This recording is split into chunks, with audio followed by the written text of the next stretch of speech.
La primera lectura del libro de los Hechos de los Apóstoles, capítulo 13, versículos del 44 al 52.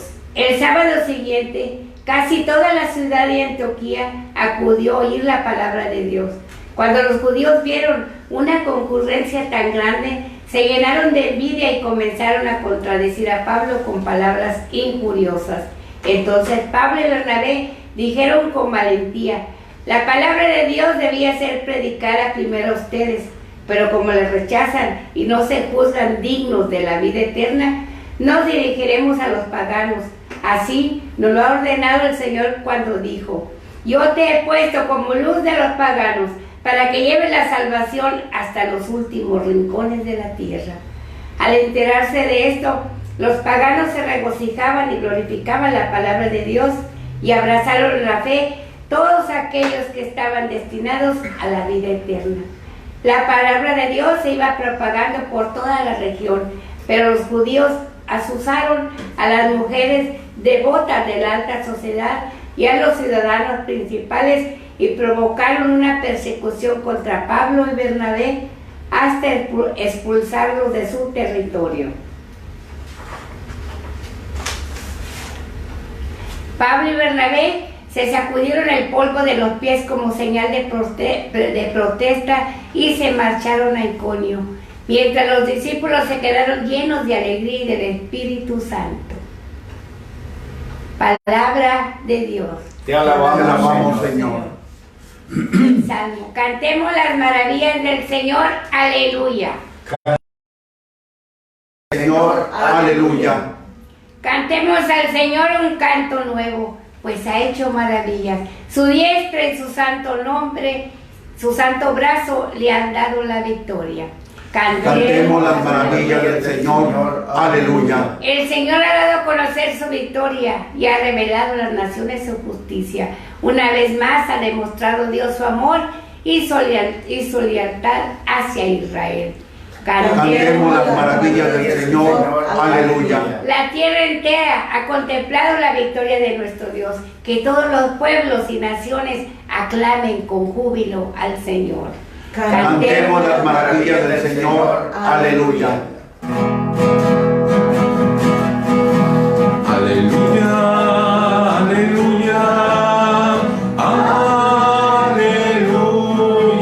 aleluya, aleluya, aleluya.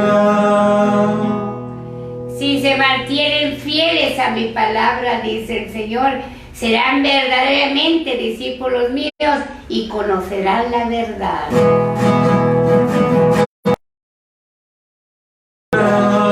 Aleluya, aleluya, aleluya, aleluya, aleluya. El Señor esté con ustedes Y con su espíritu. Lectura del Santo Evangelio según San Juan. Gloria a ti, Señor.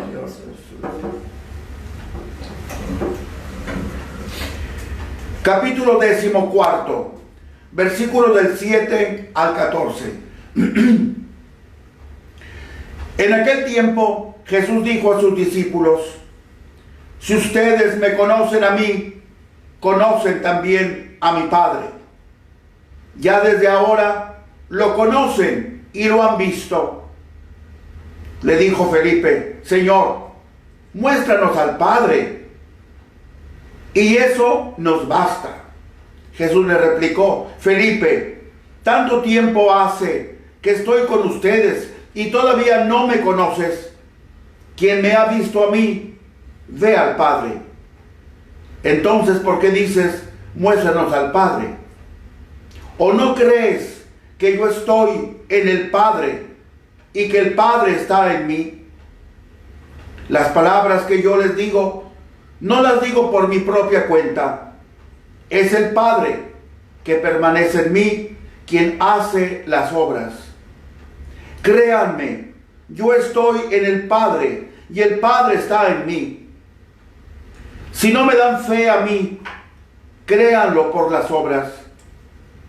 Yo les aseguro el que crea en mí hará las obras que hago yo y las hará aún mayores, porque me voy al Padre, y cualquier cosa que pidan en mi nombre, yo la haré para que el Padre sea glorificado en el Hijo.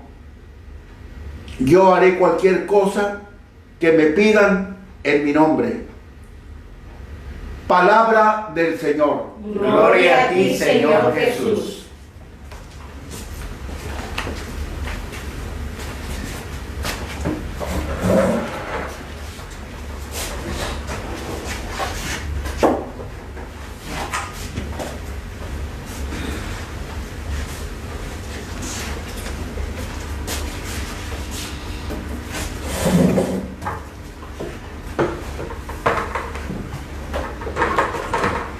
Gracias, Dios.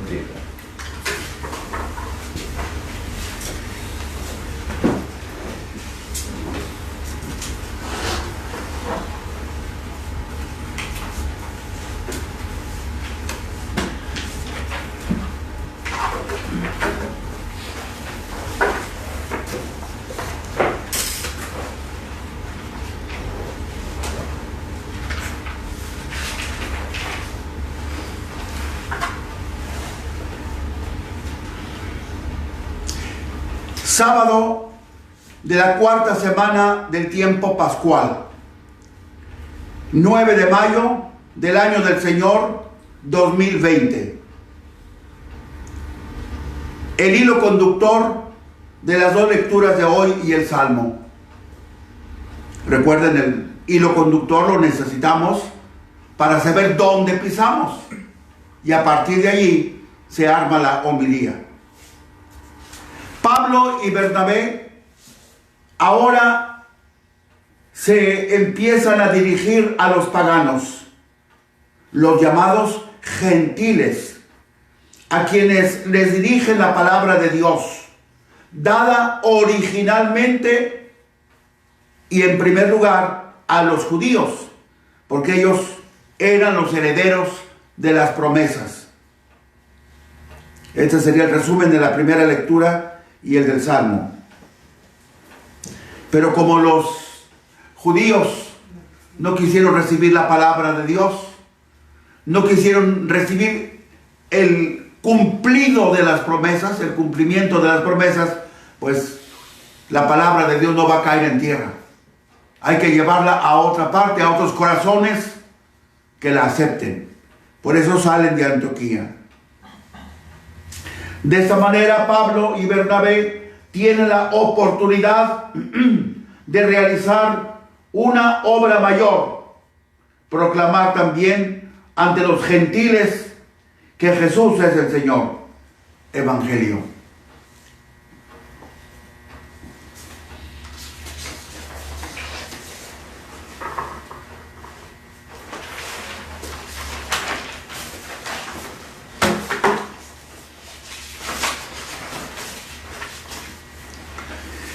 Ahora pasamos ya directamente a la primera lectura. La lectura de hoy es la continuación de la lectura de ayer y su conclusión. Una vez más, se recalca la separación del judaísmo y del cristianismo por el rechazo que los judíos hacen de la aceptación de Jesús, o mejor dicho, por el rechazo que los judíos hacen de la separación de Jesús como el Mesías esperado. Esta separación tenía que haberse dado, pues Jesús es el cumplimiento del Antiguo Testamento. Lo rechazan. Entonces el Antiguo Testamento ha quedado sin cabeza. Y el judaísmo es además la base profética del Nuevo Testamento. Porque en el Nuevo Testamento se constata que lo prometido en el Antiguo Testamento ha sido verdad, se ha cumplido. Así es que tanto sufre el Antiguo Testamento como el Nuevo Testamento. Sin embargo, el mensaje cristiano tenía que seguir adelante, pues no podía quedar atrapado en la trampa del rechazo judío. Israel, a quien en un principio se le había prometido el Mesías, resultó ser la oposición para que el Mesías habitara entre los suyos. Por eso dice el apóstol Juan en su prólogo al Evangelio: vino a los suyos y los suyos no lo recibieron. Ahora Israel es el causante de que el Mesías haya tenido que ir fuera de Israel.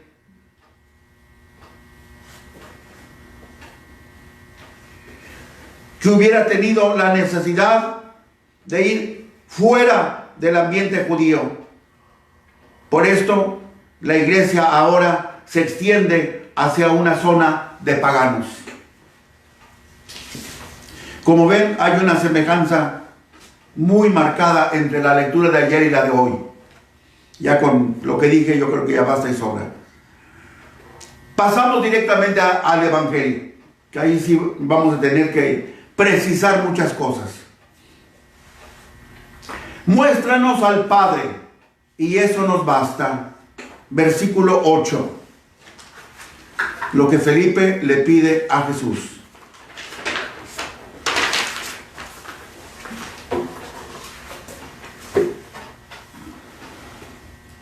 Jesús habla frecuentemente en el cuarto evangelio de su relación con el Padre Dios, de su unión íntima con Él,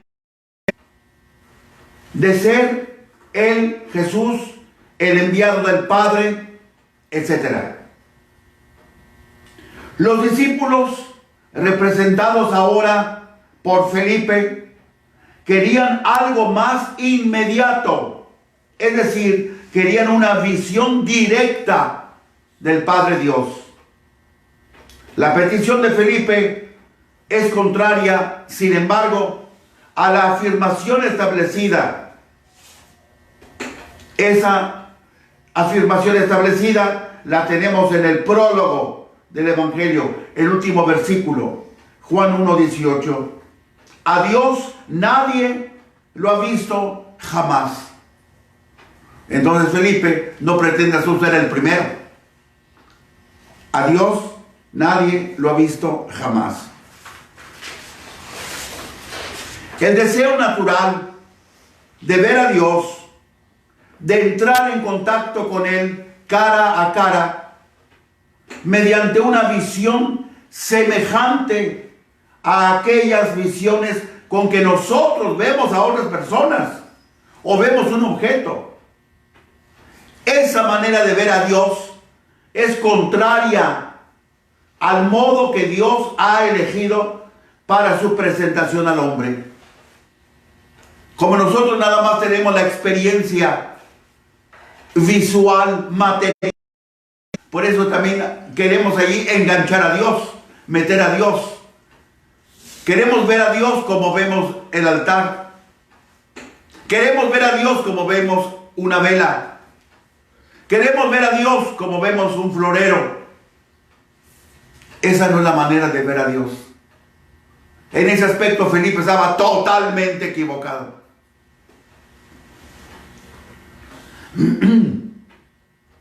Después, esa manera de ver a Dios es contraria al modo que Dios ha elegido para su presentación al hombre. A Dios lo tenemos que ver como Dios quiere que lo veamos. Es decir, la visión de Dios es indirecta y llega al hombre a través de su palabra, que es Jesús. Jesús siempre será el revelador del Padre. Por eso le dice a Felipe: el que me ha visto a mí ha visto al Padre. Entonces, para ver al Padre hay que ver a Jesús. No hay una manera directa de ver a Dios. Ya el apóstol Juan en su primera carta ya lo dijo claro. Entonces, cuando lleguemos a la visión beatífica, entonces veremos a Dios tal cual es. Pero mientras tanto, mientras estamos aquí en esta tierra, no vamos. No hay las apariciones, dirán ustedes, ¿no? Entonces, ¿qué?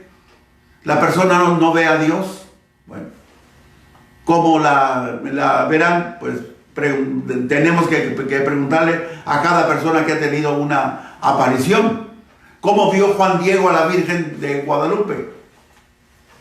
Igual, los niños de Fátima, el día 13, día de la Virgen de Fátima, Medjugorje, etc. Estamos hablando de la Virgen, no estamos hablando de Dios.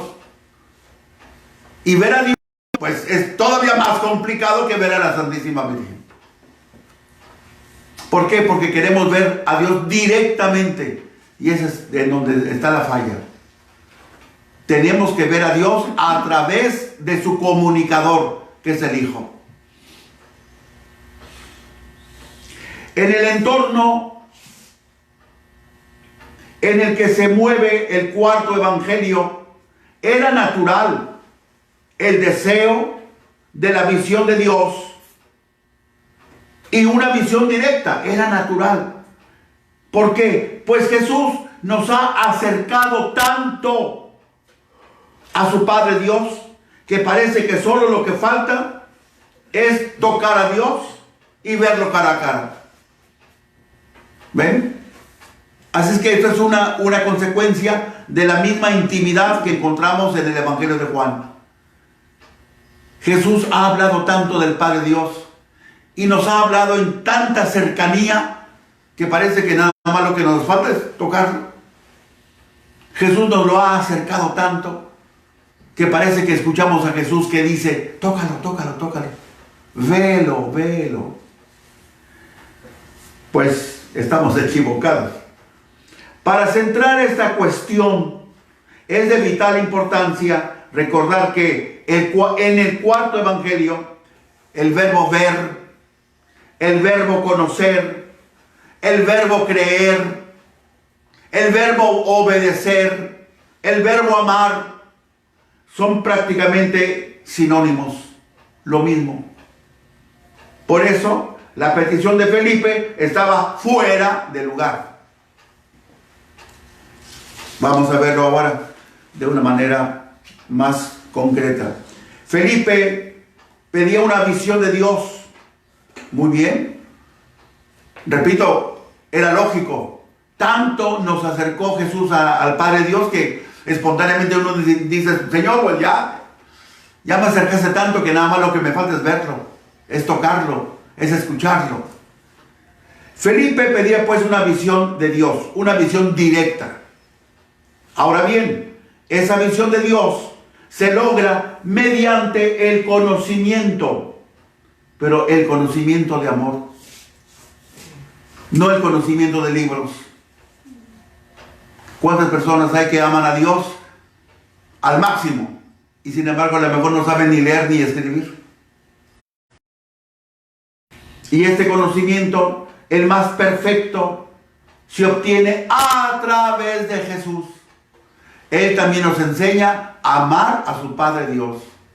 Jesús también nos enseña a obedecer a su Padre Dios. Jesús también nos enseña a identificarnos con su Padre Dios. Jesús es el Hijo de Dios. Jesús es el completamente obediente al Padre, que realiza en su vida el programa que Dios le ha encomendado, reflejando en su misión el plan de amor que Dios Padre tiene sobre el hombre para comunicarle su vida eterna a través de su palabra, que es Jesús. Siempre será Jesús el comunicador directo del Padre Dios. En consecuencia, podemos decir esto: en la medida en que aumente el conocimiento de Jesús, aumentará la visión de Dios. Por eso, la petición de Felipe estaba fuera de lugar, lo repito, porque indicaba que no había comprendido la relación existente entre Jesús y el Padre. No sé si se estaré explicando esto con mucha teología, pero no encuentro otra forma. Ya después de o al menos aquí háganme un gesto. Pero no veo. Con estos amigos más que veo aquí. Con los otros que me quité veo un poco más allá, pero ya a mi edad ya los ojos ya se me acabaron. 82 años de estar leyendo y leyendo y leyendo, siguiendo el consejo de mi Santo Padre. Llega a la clase del día siguiente sabiendo lo que se va a explicar, que no te cojan de sorpresa. Y en las medias noches ahí ya metido en la cama y acurrucado y haciendo una covacha para que no se dieran cuenta, con una lámpara mía que no sé ni cómo me la conseguí, leyendo ahí lo de... Bueno, todo se paga en la vida. Yo mismo estropeé mucho mis ojos. El evangelista Juan utiliza la fórmula de la inmanencia divina. Yo estoy en el Padre y el Padre está en mí. Versículos 10 y 11. Esa frase del Evangelio de hoy. Yo estoy en el Padre. Inmanencia. Yo permanezco adentro. Eso es inmanencia. In es adentro. Manencia, permanecer. Yo permanezco adentro del Padre y el Padre permanece adentro de mí. Esa es la inmanencia divina. Esa fórmula de la inmanencia divina, y digo divina porque es Dios Padre y Dios Hijo. Y claro, si vamos a precisar las cosas, aquí está también Dios Espíritu Santo. Esa fórmula de inmanencia divina, lo mismo que el lenguaje del conocimiento, lo que vimos ayer, ser camino, ir hacia. Se sitúa también la inmanencia divina en el terreno metafórico. O sea, el Padre no se puede meter realmente en el Hijo no se puede meter en el Padre. Es una manera de hablar que simplemente indica una identificación tan íntima, tan inmensa, tan divina, tan eterna, tan todo, que no nos queda otra cosa más que hablar de inmanencia. Como si el Padre estuviera metido en el Hijo y el Hijo metido en el Padre. Así como el pie está metido en el calcetín y el calcetín está en el pie. No se trata de eso. Pero nos ayuda a entender un poco. Es decir, ¿cómo puede una persona estar en otra?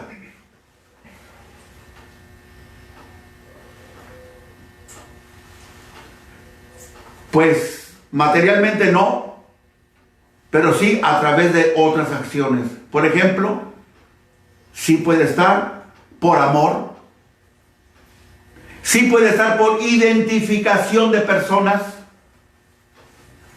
sí puede estar por el mismo pensar en la otra persona, sí puede estar por sentir como la otra persona piensa, sí puede estar por el hecho de obrar, llevar a cabo lo que la otra persona quiere que nosotros llevemos a cabo, o sea, por obediencia. Así podemos estar. Y de hecho esa es la inmanencia divina. Jesús está en el Padre en este sentido. Jesús está absolutamente con el Padre por una obediencia total a la misión que le había sido encomendada. Jesús está identificado totalmente con el Padre Dios por el amor, por el cumplimiento de su voluntad. Dios es amor. Dios existe desde siempre. Por lo tanto, el amor de Dios existe desde siempre. Jesús es el Hijo, pero es el Hijo que siempre ha existido. Por lo tanto, el Padre lo ha amado desde siempre. Ahí está la inmanencia. El Padre está en Jesús porque en Él y a través de Él el Padre realiza su obra de salvación para el hombre. Fíjense, el Padre está en Jesús, porque a través de Jesús el Padre realiza su obra de salvación.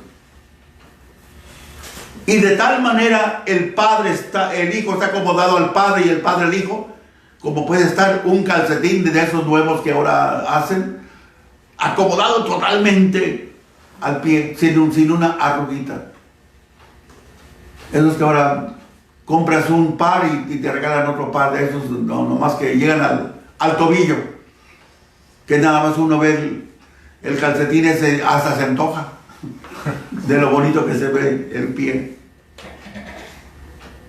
El Padre está en Jesús, porque en Él y a través de Él el Padre realiza su obra de salvación para el hombre.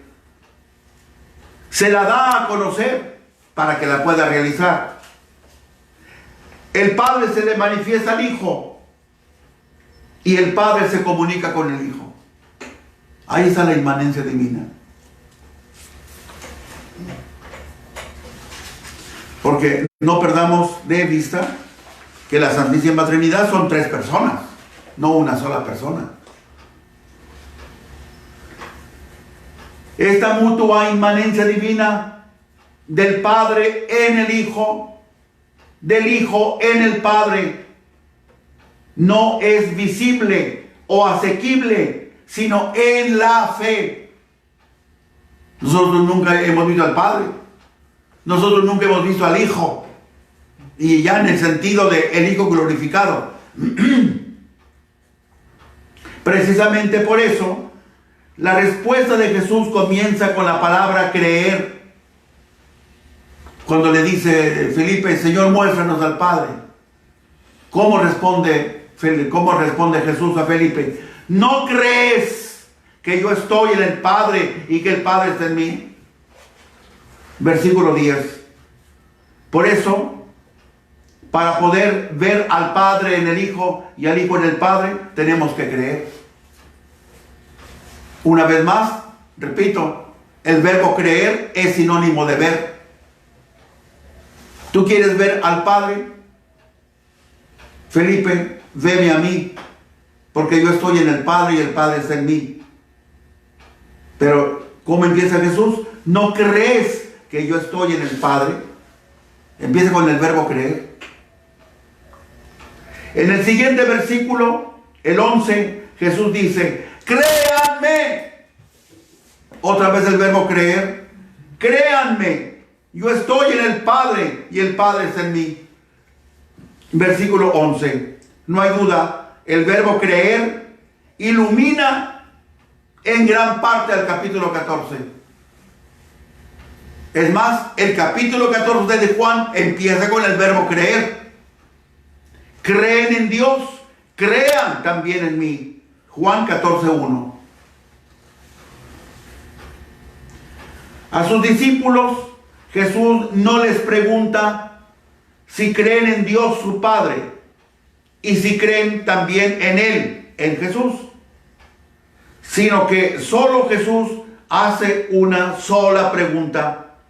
¿No crees que yo estoy en el Padre y que el Padre está en mí?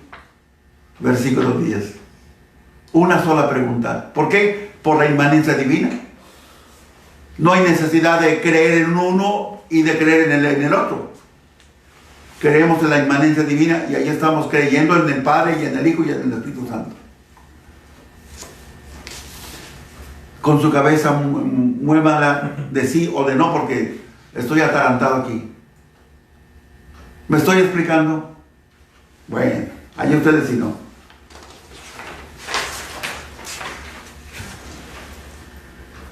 Lo que se ha afirmado de Jesús debe aplicarse igualmente a nosotros los cristianos. Aquí empieza el desbarajuste bendito. Esta frase que tanto intriga en este capítulo: el discípulo hará obras mayores. ¿Cómo? Pues ahora lo vamos a tocar. Esto es para salir bailando.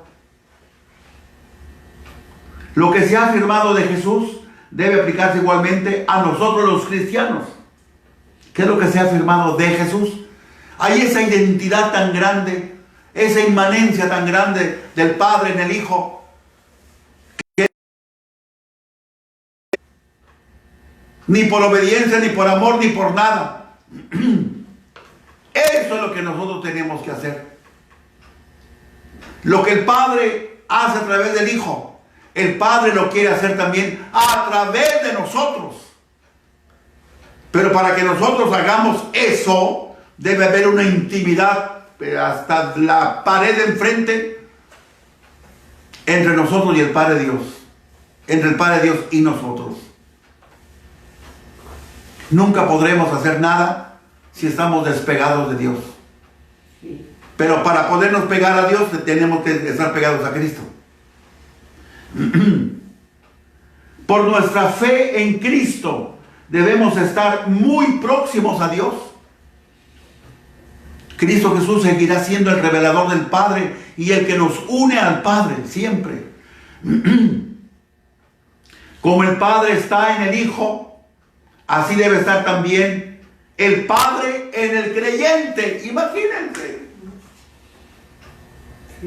Como una persona que tiene pecadotes va a darle cabida a Dios en su alma. Para Dios. Porque el pecador pone a Satanás a reinar en su corazón. No puede haber dos reyes. Así es que como el Padre está en el Hijo, así debe estar también el Padre en el creyente. Si el Padre está en el creyente, el Padre puede entonces obrar también a través del creyente las obras que a través del Hijo llevó a cabo. ¡Ay, qué maravilla! ¿Ven cómo antes está la cuestión de la inmanencia divina, que es lo primero que hay que captar? Cómo el Padre se vale del Hijo para actuar. Bien, ese valerse el Padre del Hijo, Cristo, para actuar, es lo mismo que quiere hacer con nosotros. ¿Por qué? Porque nosotros somos cristianos, somos la extensión de Cristo Jesús. Incluso el discípulo puede hacer obras mayores, que esa es la parte difícil de esa lectura, pero no nada más basta poner en su contexto. Incluso el discípulo puede hacer obras mayores. ¿Cómo? ¿Y por qué? Escucha. Sencillamente porque Jesús se vio limitado en el tiempo en su actuación salvífica. Él tuvo un límite de tiempo, 33 años. Murió. Resucitó, ascendió al cielo y allá está.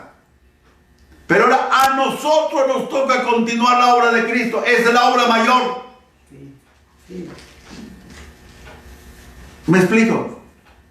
Pero Dios Padre se quiere valer de nosotros como se valió de Cristo. ¿Y cómo se valió de Cristo? Cristo se entregó totalmente al Padre. Absoluta obediencia, absoluto acto de amor. Y ahí le sacateamos. Entonces, ¿cómo quieres hacer obras mayores?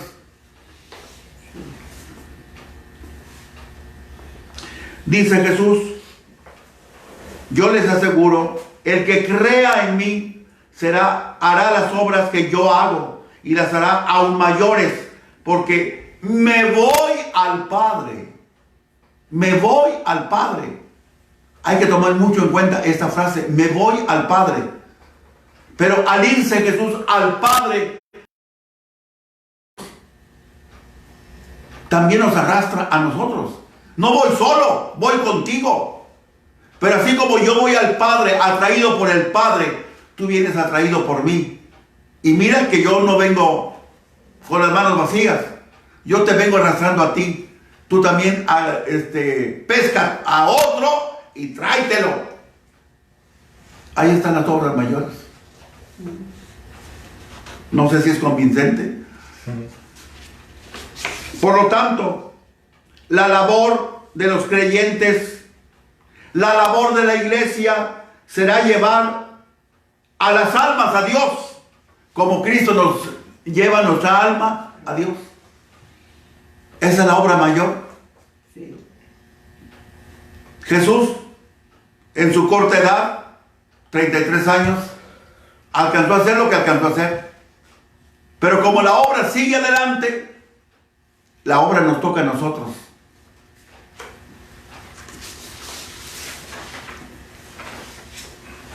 Estas obras serán realizadas principalmente a través de la oración, que es unión con Dios hasta donde se pueda llegar a la intimidad. Esa es la oración. Intimar con Dios. Y no estarle pidiendo que se me enderece el juanete, que se me reacomode el molinillo.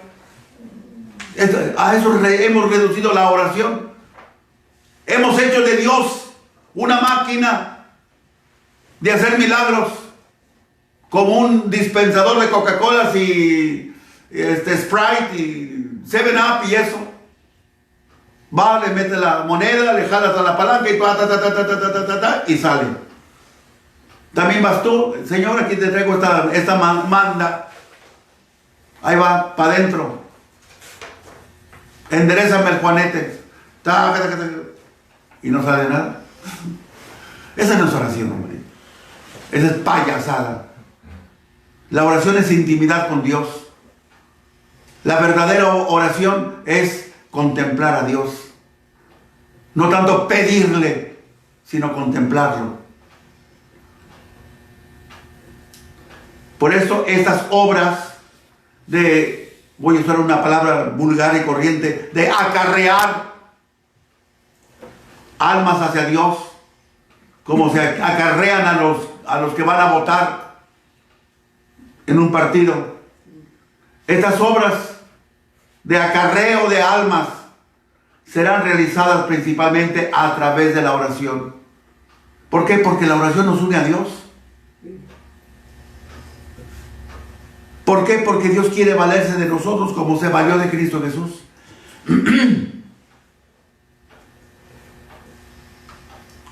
Las obras mayores del creyente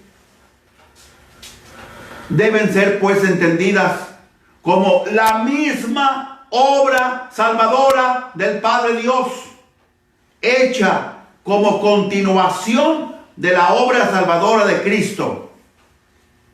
Esas son las obras mayores. Hacer lo que hizo Cristo. Continuar la obra de Cristo.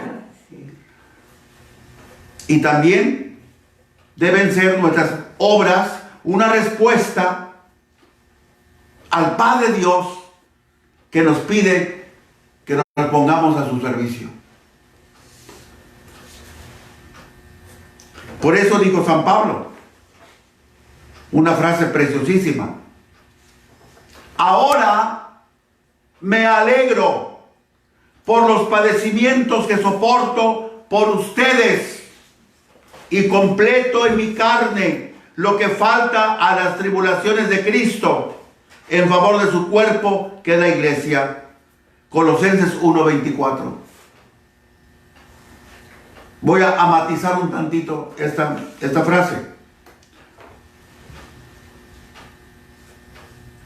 Todos los que prosiguen o proseguimos la obra redentora de Cristo, que es llevar a su realidad plena el reino de Dios aquí en la tierra, han de participar igualmente de sus padecimientos.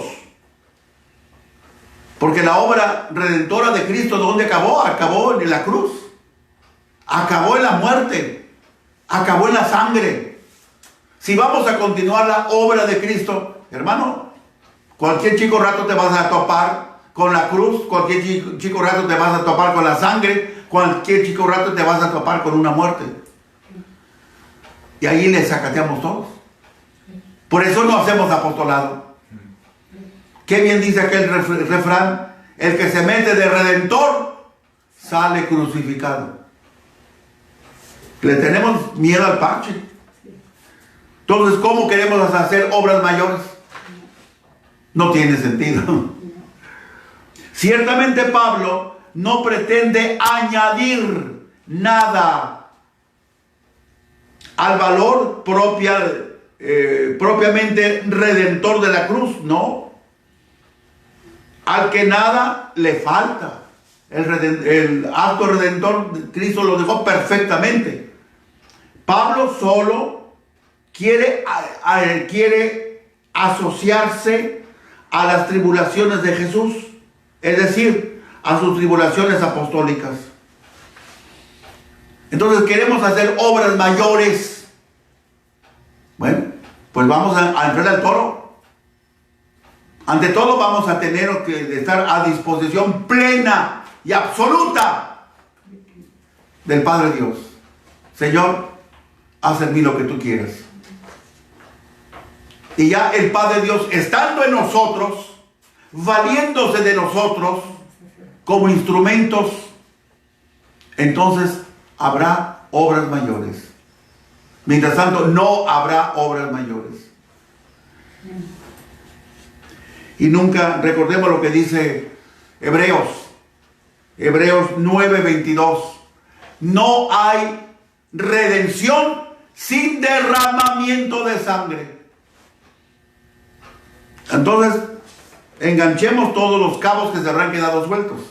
Espero que no haya quedado cabo suelto. Pero si nosotros tenemos que atraer a otros hacia Dios, como Cristo Jesús nos atrae a nosotros, pues entonces esa atracción que nosotros estamos haciendo de una manera como instrumentos de manos de Dios, esa atracción equivale a hacer a aquella alma, a aquella persona partícipe de la redención de Cristo. Partícipe. Nosotros no estamos haciendo la redención, pero sí estamos ayudando a que otros participen de la redención de Cristo. Ahora bien, si estamos haciendo partícipes a los demás de la redención de Cristo, como no hay redención sin sacrificio, sin derramamiento de sangre, pues tenemos que estar a la disposición de Dios. Señor, si en mi trabajo apostólico me pides derramamiento de sangre, aquí estoy. Aunque el derramamiento de sangre no sea material, pero sí puede ser moral, que es lo que casi siempre es, moral. Entonces sí, podremos haber hecho obras mayores. Jesús quedó encajonado en el tiempo, mientras estuvo aquí en la tierra, 33 años de vida, y se acabó, se fue. Pero ahora Dios Padre se vale de nosotros. Dios Padre hoy nos dice: hice lo que hice porque mi Hijo se prestó para que yo obrara a través de Él. ¿No quieres tú también prestarte a mí para que yo obre a través de ti? Yo también quiero tener una inmanencia contigo como la tuve con mi Hijo. Y a Jesús nos adelanta esa inmanencia al hablar de la Eucaristía. Acuérdense, Juan 6:56: el que come mi carne y bebe mi sangre permanece en mí y yo en él. Entonces, vamos a comenzar por lo más fácil. Que Cristo esté en nuestra inmanencia, para que Cristo Jesús se valga de nosotros para obrar. Pero no somos nosotros los que estamos obrando. Es Cristo que obra a través de nosotros. Pero la cosa no debe quedar allí. Así como nos prestamos para que el Hijo obre a través de nosotros, nos tenemos que prestar para que Dios Padre obre en nosotros, como Dios Padre obró a través de Cristo Jesús. Amén. Amén. En el nombre del Padre, y del Hijo, y del Espíritu Santo. Amén. A la salida ya me dicen si quedó explicada. Y si no, lo vuelvo a juntar. Volvemos a venir a grabar esa cosa.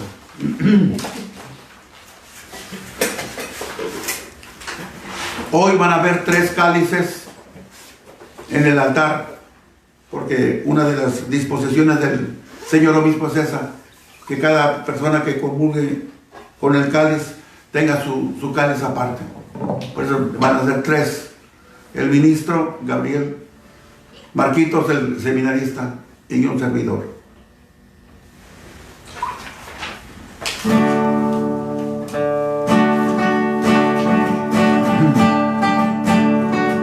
Oh Dios, cree en mí. Oh Dios, cree en mí. Crea un corazón puro. Oh Dios, cree en mí. Oh Dios, cree en mí. Crea un corazón puro. Piedad de mí, Señor, por tu bondad, por tu inmensa compasión, borra mi culpa, lava del todo mi delito, purifícame tú de mi pecado. Oh Dios, cree en mí. Oh Dios, cree en mí. Crea un corazón puro. Oh Dios, cree en mí un corazón puro. Pon en mí un espíritu firme. No me arrojes lejos de tu rostro. No me quites tu Santo Espíritu. Oh Dios, cree en mí. Oh Dios, cree en mí. Crea un corazón puro. Dame la alegría de tu salvación. Mantén en mí un alma generosa. Escucharé a los malvados tus caminos. Se volverán a ti los pecadores. Oh Dios, cree en mí. Oh Dios, cree en mí. Crea un corazón puro. Oh Dios, cree en mí. Oh Dios, cree en mí. Crea un corazón puro. Orad, hermanos, para que este sacrificio mío y vuestro sea agradable a Dios Padre Todopoderoso. Que el Señor reciba de sus manos este sacrificio para la alabanza y gloria de su nombre, para nuestro bien y el de toda su santa iglesia. Santifica, Señor, por tu piedad estos dones, y al recibir en oblaciones el sacrificio espiritual, conviértenos para ti en una perenne ofrenda por Jesucristo nuestro Señor. Amén.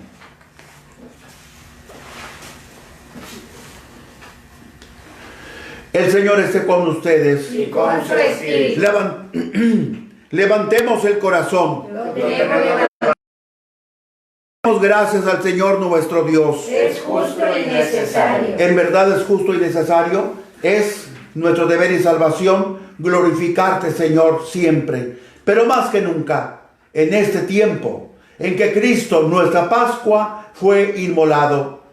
Porque destruida la antigua situación de pecado, se renueva todo lo que estaba caído. Y en Cristo, la integridad de nuestra vida. Por eso, con esta efusión de gozo pascual, el mundo entero se desborda de alegría, y también los coros celestiales, los ángeles y los arcángeles cantan sin cesar el himno de tu gloria. Santo, santo en el cielo, santo es el Señor. Santo, santo en el cielo, santo es el Señor. Santo es el Señor, Dios del universo, bien usted está. Hosana, bendito el que viene, hosana en nombre de Dios. Santo, santo en el cielo, santo es el Señor. Santo, santo en el cielo, santo es el Señor.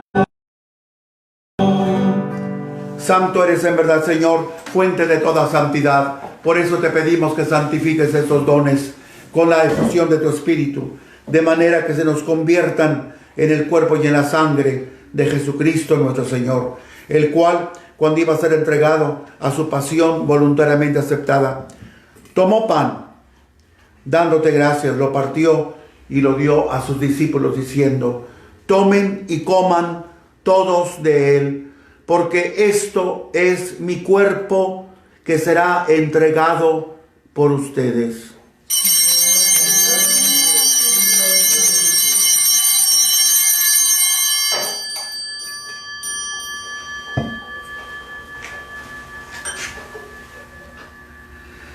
Del mismo modo, acabada la cena, tomó el cáliz y dándote gracias de nuevo, lo pasó a sus discípulos diciendo: tomen y beban todos de él, porque este es el cáliz de mi sangre, sangre de la alianza nueva y eterna, que será derramada por ustedes y por muchos para el perdón de los pecados.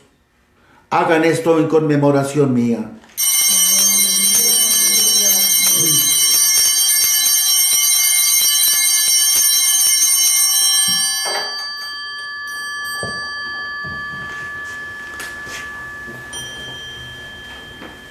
Hermanos, este es el sacramento de nuestra fe.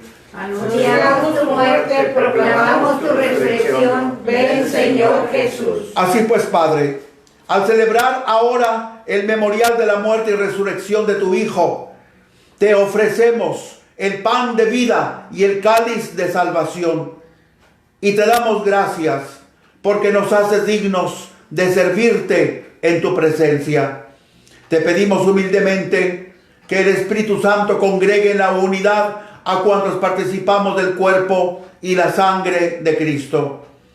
Acuérdate, Señor, de tu iglesia extendida por toda la tierra, y con el Papa Francisco, con nuestro obispo Daniel, con nuestro obispo auxiliar Mario Alberto y todos los pastores que cuidan de tu pueblo, llévala a su perfección por la caridad. Acuérdate también de nuestros hermanos que se durmieron en la esperanza de la resurrección, y de todos los que han muerto en tu misericordia. Admítelos a contemplar la luz de tu rostro. Ten misericordia de todos nosotros. Y así con María, la Virgen Madre de Dios, su esposo San José, y cuantos vivieron en tu amistad a través de los tiempos, merezcamos por tu Hijo Jesucristo compartir la vida eterna y cantar tus alabanzas.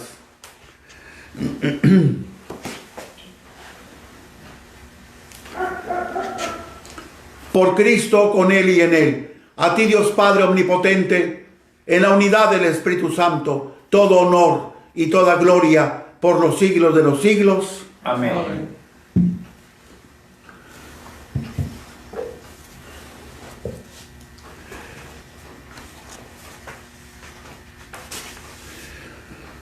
Llenos de alegría por ser hijos de Dios, digamos confiadamente la oración que Cristo nos enseñó.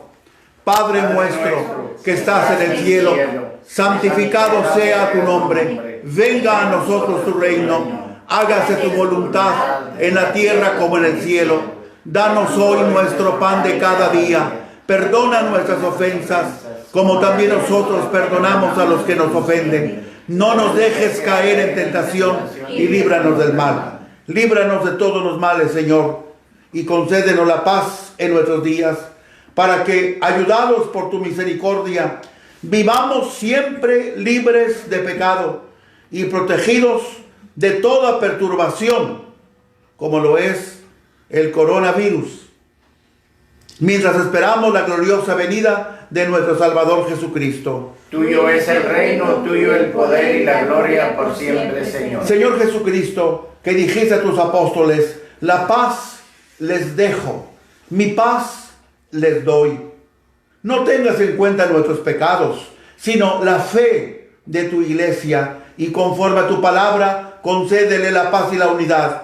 Tú que vives y reinas por los siglos de los siglos. Amén. La paz del Señor esté siempre con ustedes. Y con su espíritu.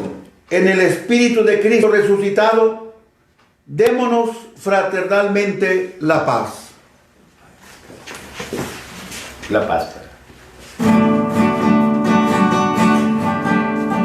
Cordero de Dios, que quitas el pecado del mundo, ten piedad de nosotros, ten piedad.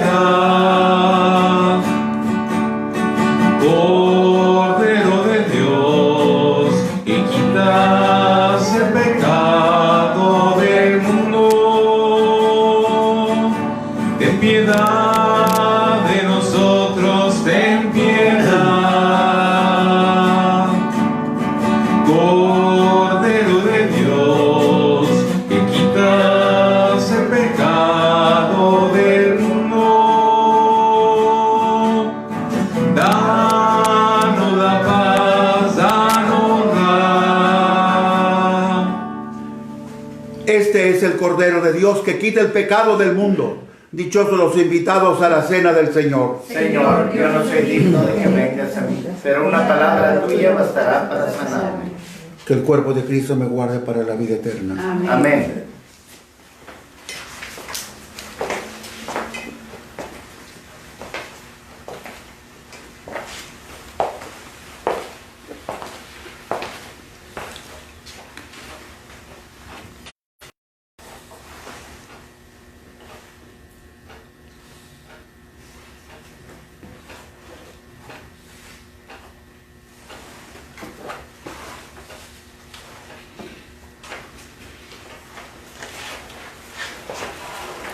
El cuerpo y la sangre de Cristo. Amén.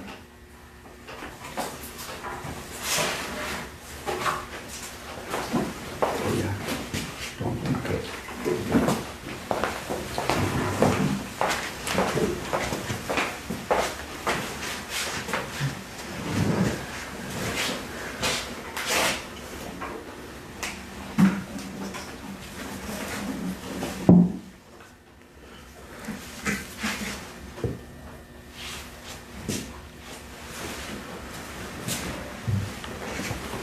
El cuerpo de Cristo. El cuerpo de Cristo. Amén. Como el Padre me amó, yo os he amado, permanece en mi amor, permaneced en mi amor, como el Padre me amó, yo os he amado, permaneced en mi amor, permaneced en mi amor.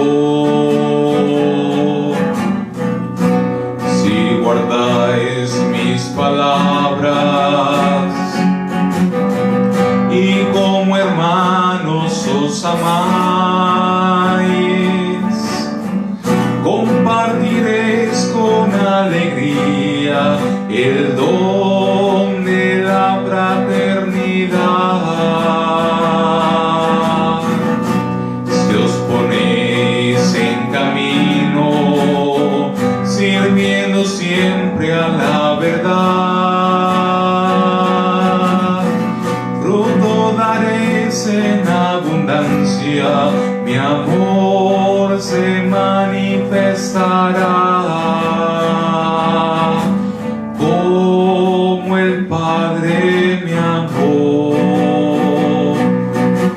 Yo sé amado,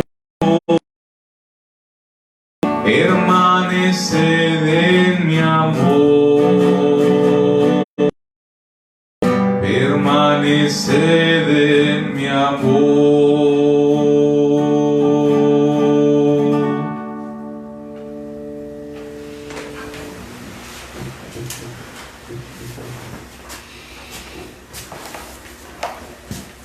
Oremos. Al recibir, Señor, el don de estos sagrados misterios, te suplicamos humildemente que lo que tu Hijo nos mandó celebrar en memoria suya nos aproveche para crecer en nuestra caridad fraterna por Jesucristo nuestro Señor. Amén. Hoy es sábado, día dedicado a la Virgen Santísima, y la invocamos con la entrañable oración de la Salve Regina. Dios te salve, Reina y Madre de misericordia, vida, dulzura y esperanza nuestra. Dios te salve. A ti llamamos los desterrados hijos de Eva. A ti suspiramos gimiendo y llorando en este valle de lágrimas. Ea pues, Señora, abogada nuestra, vuelve a nosotros desde tus ojos misericordiosos, y después de ese destierro, muestra con Jesús, Fruto bendito de tu vientre, oh clemente, oh piadosa, oh dulce Virgen María, ruega por nosotros, Santa Madre de Dios, para que seamos dignos de alcanzar las promesas de nuestro Señor Jesucristo. Amén. Una vez más vamos a mostrar a los 3 seminaristas, ya diáconos, que pronto, ojalá sea el mes que entra, que no haya complicaciones con el coronavirus y se puedan ordenar de sacerdotes. Vamos a apuntarlos.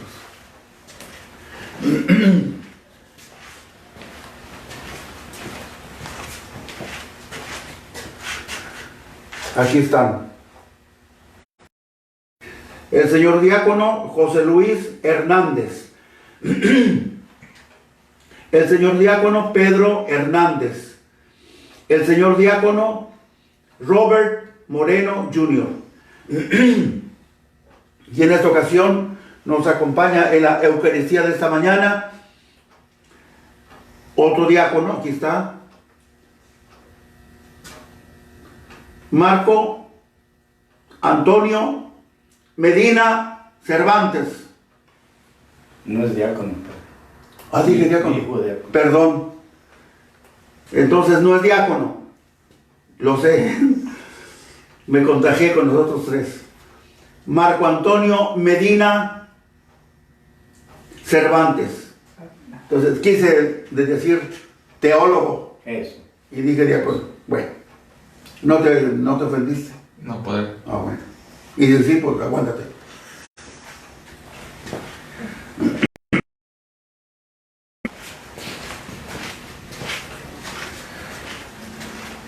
El Señor esté con ustedes. Y con su espíritu. La bendición del Dios Todopoderoso, Padre, Hijo y Espíritu Santo, descienda sobre ustedes y permanezca para siempre. Amén. Podéis ir en paz. La Santa Misa ha terminado. Demos gracias a Dios. Junto a ti, María, como niño quiero estar. Tómame en tus manos, guíame en mi caminar.